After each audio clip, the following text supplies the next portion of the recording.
Welcome to the Smart Dad Podcast, where we help you lead well at home, in business, and in life. I'm your host, Derek Moore. Smart dads are intentional, engaged, and ever learning. Whether you're a seasoned dad who's been through it all, a new dad still figuring it out, a supported dad with a great woman at your side, or a solo dad carrying the load alone, this podcast is for you.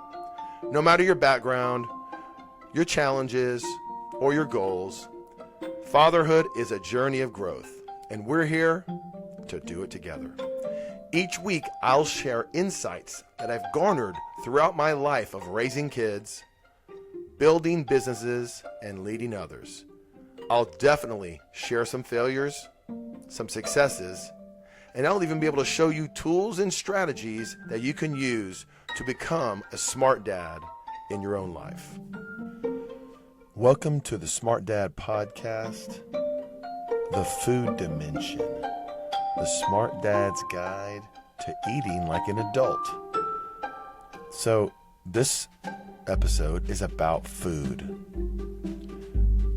Food is pretty simple in some of our minds, but I have a different relationship with food than a lot of guys I know. You know, I didn't drink coffee until I was 30 years old. I didn't start drinking alcohol. I had some wines with some steak. Started when I was 35 years old. You might think I was really good in my diet, but as a kid, as a young adult, man, I loved candy. I loved pastries, Twinkies, donuts. I ate 32 blueberry muffins one morning between breakfast and lunch. I really like pastries. My grandfather was a pastry chef. That's not a good excuse. I loved ice cream. I lived on 12 packs of Dr. Pepper every day in my 20s. So it's not like I have a perfect track record, but I can tell you it's not a great place to be. It's a great place to start. So this episode is real. I want you to understand this. This is not about guilt. It's about eating like the adult you are, not the kid you used to be. Maybe you still have some habits left over. Maybe you have a lot of habits left over, your food choices from when you were a kid. We're not looking for perfection. I want to focus on progress. So let's start with this. You know, all the studies show, and I've got a biomedical science degree, and I really enjoy biochemistry, and this is something I've known, but I haven't always put into practice, and now I'm pretty vigilant at it now that I'm in my 50s. But let's start with this. Just eat real food. Now, real food, that's not fake food. That's not processed or ultra-processed. It's not things that just come in a box that live on your shelf forever. So maybe think about your great-grandparents. What would they recognize as food? Beans, fish, fruit, a steak, right? Maybe a potato, you know, whatever your background is. I'm not telling you what to eat. I'm just telling you the first thing I would say is go for real food. Have you done an accounting of what you generally eat? So, you know, hey, when I go by this place, I like Taco Bell or McDonald's or Burger King or whatever fast food place you think is healthy, like maybe Chick-fil-A or Arby's. I don't know. But the point is, that is not as close to real food as I want you to aim for. And there are reasons for this. We'll get to that later. But, you know, Jamie Oliver is a famous chef, from what I understand. I think he's well known. I've actually eaten at Jamie's Italian on Royal Caribbean ships all over the world. And one of his quotes that they write on the wall is, real food doesn't have ingredients. Real food is ingredients. So think about that. Think about what you put in your food, what it's made of, what is it, as you become an older dad, I mean, unless you started as 18 or 20-year-old, you're going to be a dad in your 40s. Or if you keep having kids like I do, 50s and even 60s. So what are you doing? What are you putting in your body? What kind of nutrients? If you don't know, listen, I'm not going to go into a macros and micronutrients lesson here. I just want you to know that you need to support your energy. You've got to keep your energy up, your inflammation down, your heart strong, your brain and your muscles well fed. I really didn't grow up eating a lot of fish, but I've kind of turned to salmon. I like salmon, like spinach, as long as it's really done right. You can put some olive oil on things, beans. I've done all kinds of diets over the years. I've done whatever variation of keto. I've done where I eat tons of high protein, have to drink a lot of water. I've done vegan. I've done vegetarian. I've done well balanced. And I just test what works for Derek, what works for my body, what helps me sleep better, what helps me have more energy, helps me be sustained. I can tell you the candy, the pastries, the 12 packs of Dr. Pepper, they don't do it. Now I go for black coffee with cinnamon in the mornings. Sometimes local grown honey if I feel like I need a little nutritional / health for my allergens or whatever, but I generally stay away from sugar in the mornings. So I don't know if I've told you already, but I volunteered for 35 or 40 beach retreats where our church takes high school kids to the beach for a week, and then the following week, junior high kids, middle schoolers to the beach for a week. And I've done one or two of those for just decades on end. And it is appalling what these kids eat.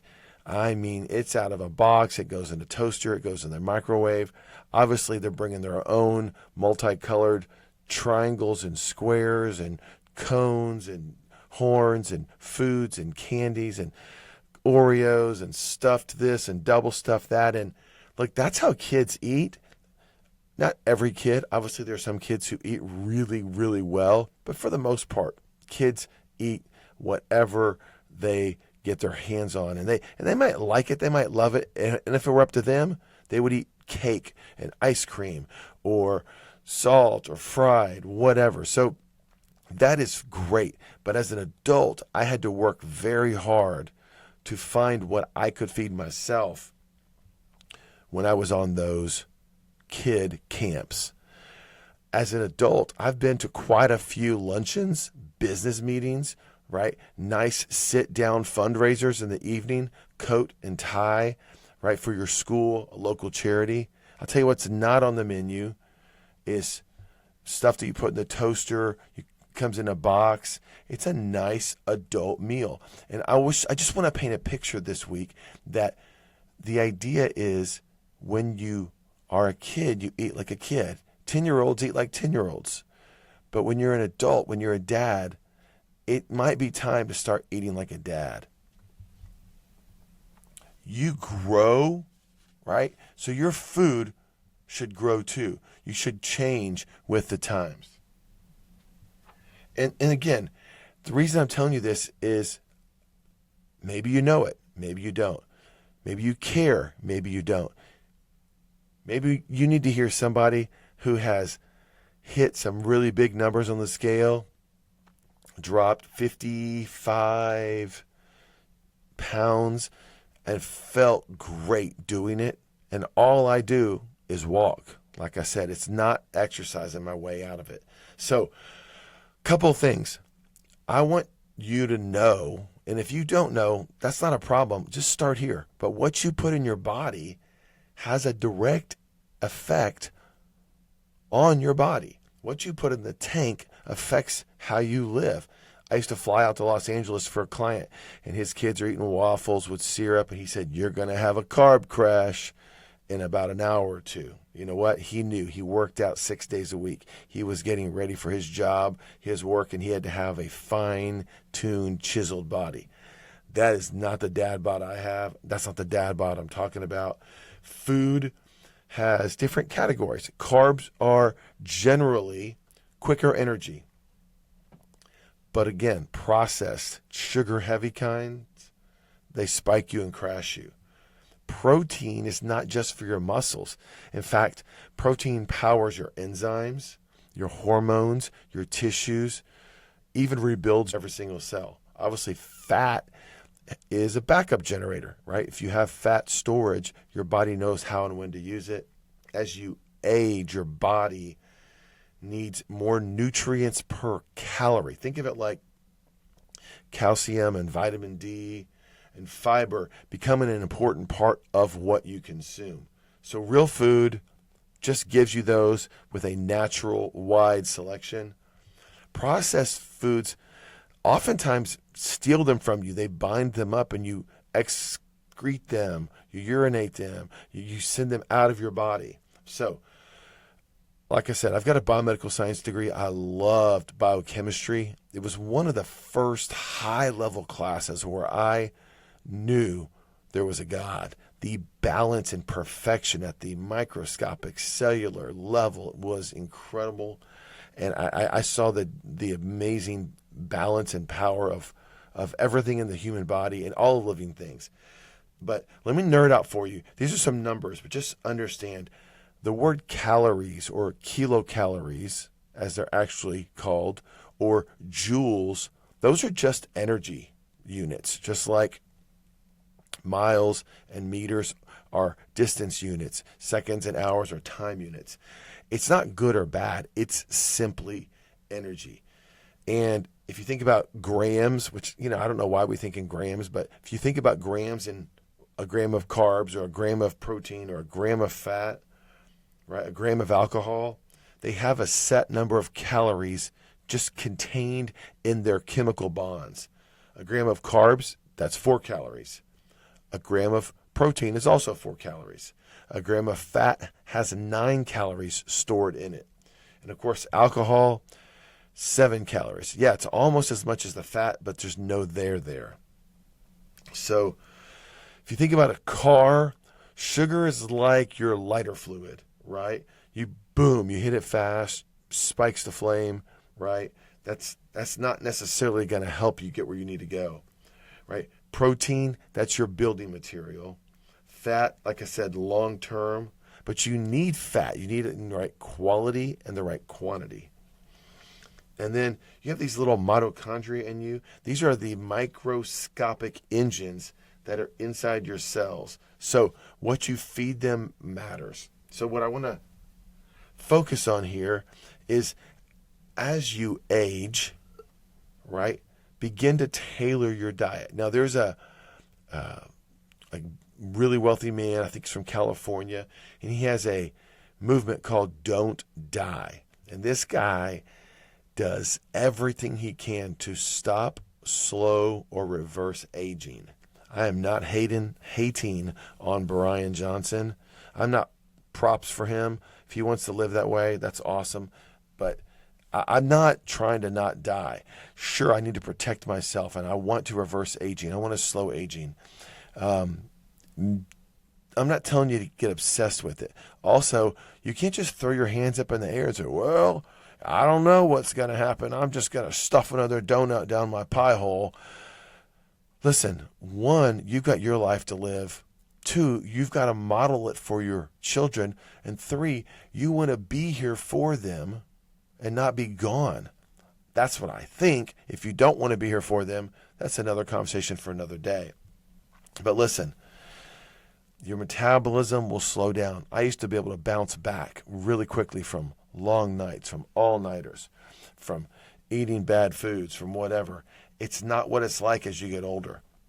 So think of it like vitamins. Maybe you take vitamins religiously, very regularly.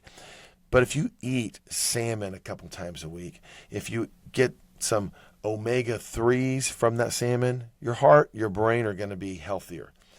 Listen, I don't really like grains in particular. My body doesn't. But I will do some Ezekiel bread or some really good whole grains. But the way the grains work, it just messes up my body with maybe the gluten, maybe it's the carbs. I don't know what it is, but figure it out. I didn't grow up at all eating avocados. Man, avocados are some of the best food you can eat besides the egg. The chicken egg is phenomenal, but the avocado, the fats in there, a little olive oil, a little salt, maybe a little pepper. We have some Tony Chachere's down here in the South. Whatever, put a little flavor on it. But man, that is great. Healthy fats, good for your brain, reduce inflammation. So you can put a whole bunch of ingredients on your list, but fiber, calcium, vitamin D, potassium, all those things, just look on the ingredient list or search it in your search engine and say, what healthy whole foods can I get these things from? You need them as you age. And listen, ultra processed things that have so many chemicals in them, you don't even know what was the starting point. That's not food, guys. We live in a world where we can get our hands on almost anything. Choose something that is really, really whole, that is really real. So you can split your plate up. You can do different portions, portion control. Just put real food in your body. I can tell you that if you pound down veggies and you pound down some really good lean meats, there's not an argument that you can find against that in my book. Now, I've had vegan, I've talked to vegetarians. I see science going both ways on this. So a quarter pounder, a Big Mac, that is not a meal. That is a heart attack waiting to happen. You need something that is going to be good for you. Now, can you make it good? Man, I stink at cooking. Anything complicated, I don't do it.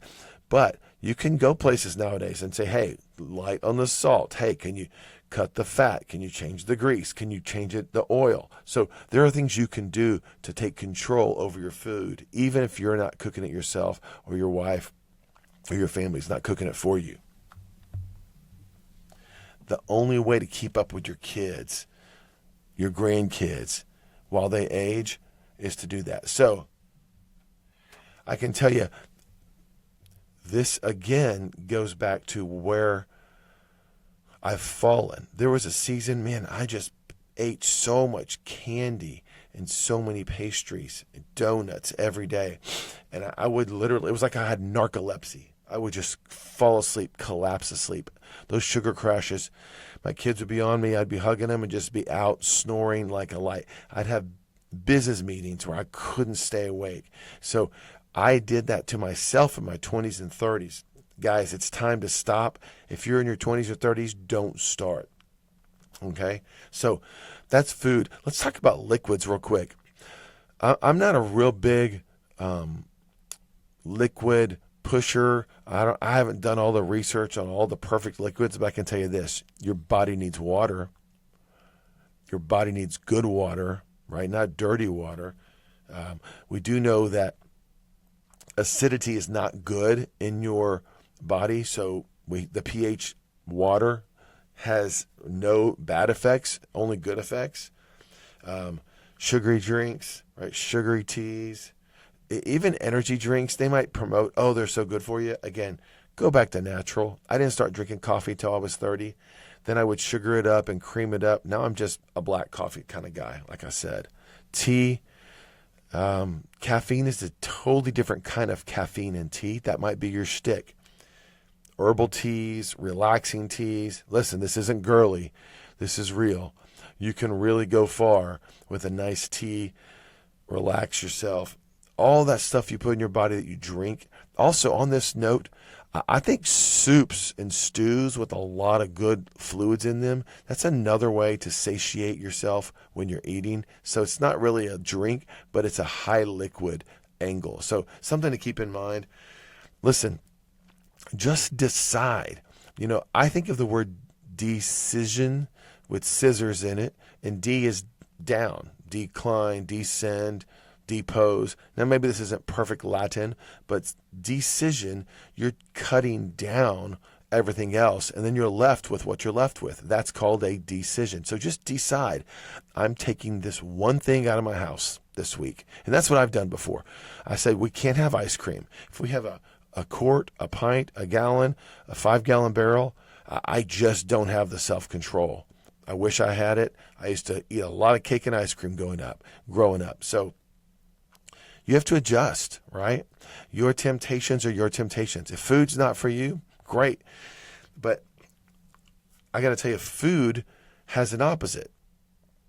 Food has fasting. Now, fasting can be lots of things. You can fast from many things, but we particularly think of fasting in food. In fact, our word breakfast is break fast, because I don't know if you eat while you sleep. I don't, but if you're sleeping for 6 or 8 or 10 hours at night, you're by definition fasting. So the first meal of your day breaks your fast. Fasting has benefits that I'm not going to go into, but they're known throughout all religions. They're known all over the world. There are a lot of people who heal. Scientists have done studies in Germany and in Russia and in America and in Central and South America where we find that fasting under the doctor's care can promote massive healing. So if you have not fasted for 12 hours or 16 hours or 24 hours or 40 hours where you can kind of sleep, wake up, and get through a day and then another day, and you can eat at the end of a day. So you can go 40 hours. That's almost 2 days of being awake. There are benefits, and you can go longer fasts. Again, I'm not a physician. I'm not giving you any medical advice, but do some research. And I tell you what, I like the idea of nothing having control over me. I can stop with coffee. I can stop with alcohol. I can stop with tea. I can stop with food. Now, water, I got to have some water. We know that. I don't have to have a cigar. I don't need any drugs, any painkillers. That's my body. But my whole deal is I want to have control over my body if I can, where I can, when I can. And food and removing food is one of those tests I give myself. So try that sometime. Let me know what you think. Also, remember that these 8 dimensions of living, food is the one that is almost impossible to isolate. Almost every belief system has food as some portion of it, right? There is food in Christianity, food in Catholicism specifically that's eaten and not eaten. There's food in Islam and Judaism that's eaten and not eaten. There's all kinds of things that are forbidden and allowed in Mormonism, and whatever your belief system is or was, about food and dietary restrictions, right? Family, somebody fed you first. We talk about comfort food or feel-good food. Usually it's our family, home cooking, mama's cooking, grandma's cooking. Somebody cooked for us. That's our family and food. That, of course, overlaps. What about finances? Have you ever noticed how the stuff that's the worst for you is so cheap and wondered why that is? That's not what this podcast is about. But I can tell you, do some work, invest your money into healthier foods because it costs a little bit more, maybe a little work for you, but it's worth it. What about fitness? Listen, you cannot, for the most part, obviously there's an exception to everything, but you cannot exercise your way out of a horrible diet once you start hitting 30, 40, 50. You've got to have some semblance of self-control in your fitness area. So it goes all the way through faith, family, finances, fitness. What about freedom? If you will give up a little bit today, you will have more freedom later. That's just the definition of delayed gratification. What about fun? Food can be fun. Parties and birthdays and barbecues and cookouts and all these things and just getting together. And man, even it's fun to make it beautiful. My grandfather loved presenting food and decorating it more than he loved cooking it. And what about future? Obviously, food is related to how long you're going to be here. Again, not 100% correlation, but there is a pretty big correlation. So this is not an isolated aspect of 8-dimensional living, obviously, but I just want to let you know where I'm coming from and what I'm aspiring to do when I eat. I think I've told you I love taking my kids on dates. They all started off as kind of just going for ice cream. And then, of course, I was younger. Ice cream's cheap. Even if it's a one scoop of cone for $3, $4, $5, that's cheaper than an entire meal, right? Then we started going to some fast food playgrounds, getting good value, and have the kids go playing. Pick your fast food place, or we go to a park and bring our own food, right? And so it was like, I'm eating healthier, so we make some sandwiches and get some apples and go to a park. Then I started doing breakfast dates with the kids, and I found that, I can get in and get out. I can have some black coffee and not eat anything, or if I do, I'll just have some protein. And so my point for telling you this is my dates have evolved with my kids over the years as I've earned a little more income, as I've grown a little savvier about food. Now we go to nice Tex-Mex restaurants, we go to a steakhouse, we go to an Italian restaurant, and I show them how to pick foods, how to try foods, how to ask the foods to be prepared, and it becomes a whole deal, a whole conversation about food. That's life. You grow, you adjust, and if you can, you upgrade. And that's what I want you to do. I want you to upgrade your mindset. So here's your question for the week. What's one thing you can upgrade this week? What's one thing you can do when you're with your kids to upgrade what they're eating or what they're not eating, right? So the bottom line is this. You're not 10 years old anymore. Your food shouldn't be the food of a 10-year-old, right? This isn't about making you feel guilty. This is about taking care of your body. It's called stewardship, just like you take care of your money. We covered finances. This is your body, food you put into your body. This goes with fitness. Like I said, they all overlap. Energy comes from food. Focus comes from the right food. And longevity comes from food. You are replaced. Every cell in your body is replaced every 7 years. That's kind of crazy. So there's a woman named Rachel Ray. I think she's a famous cook or chef. And she said, good food and a warm kitchen are what make a house into a home. If you like to have food, you like to cook and eat, have good food in your house. Have the neighbor kids coming over. Have your kids coming over. Have your friends coming over. And let's get good food back into our bodies and into our families and into our societies. Okay? We can do it one snack at a time, or one date at a time, one drink at a time, one plate at a time, or if you're fasting, one fast at a time. What can you do this week? Find the one thing you can win at once. And then next week, maybe you win at it twice. And just start getting some victories under our belts, because this really matters. Eat like it matters, because it does. Thanks for joining me. Make your food that counts. Thank you for joining us on the Smart Dad Podcast. Be sure to hit subscribe so you never miss an episode. For resources, links, and more, check out the show notes. Also, if you like what you heard today, please leave us a 5-star review so other dads can find the podcast and be the dad they are meant to be. Now go out and be a smart dad today.